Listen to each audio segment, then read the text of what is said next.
بسم الله الرحمن الرحيم. اللهم صل وسلم وبارك عليك يا حبيبي يا رسول الله. هنعمل ان شاء الله النهارده مكرونه. خليكم معايا كده واحده واحده ونشوف هنعمل ايه. طبعا حطينا دلوقتي معلقه ثوم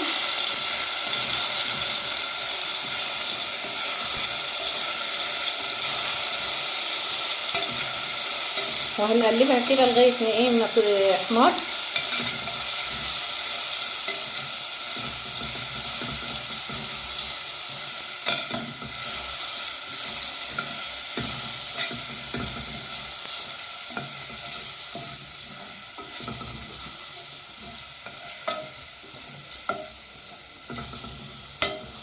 يبقى لونها ذهبي كده ولون جميل كده وحلوه.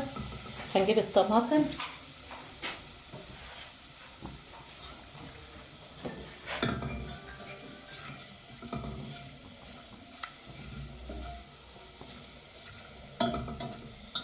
ونحط باقي الطماطم نسيبها تتسبك وهقول لكم ان شاء الله نعمل ايه تاني. لما وصلت للمرحله دي اتسبكت كده طبعا هنحط عليها شويه ميه. الميه دي طبعا مغليه علشان للمكرونه. طبعا المكرونه انا مش هسلقها، انا هحطها كده نيه واحطها في الفرن.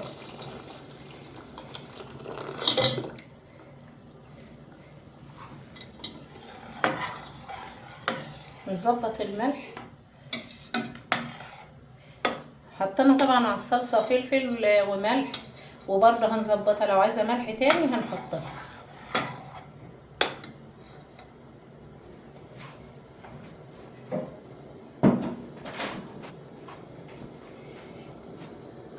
واللحمه هنحطها كده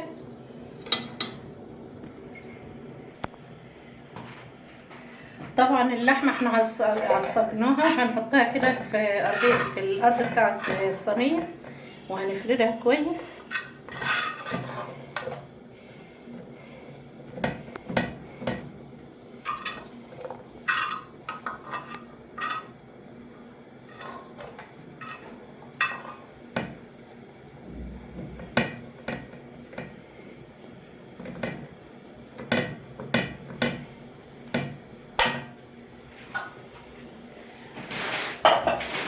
وطبعا جبنا كيسين مكرونه قلم، وطبعا مش هنسلق ولا حاجه، هنحطها زي ما هي كده.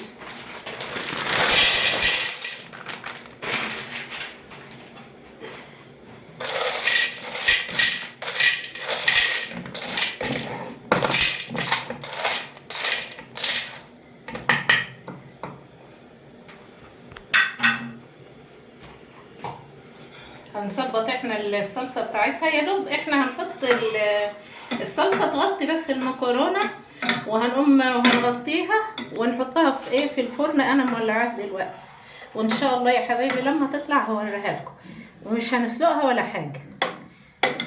دي واحده.